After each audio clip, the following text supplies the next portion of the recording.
Wala na, ubos na.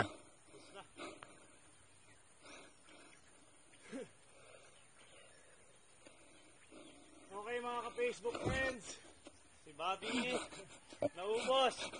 Kung nagtataka po kayo, bakit si Sir Bob pagod, alam na, may ginawa po kasi siya. Nagtrabaho ko. Kung masyadong mabait ang tingin nyo kay Bobby, totoo lang po siya yung bad influence. Pakibas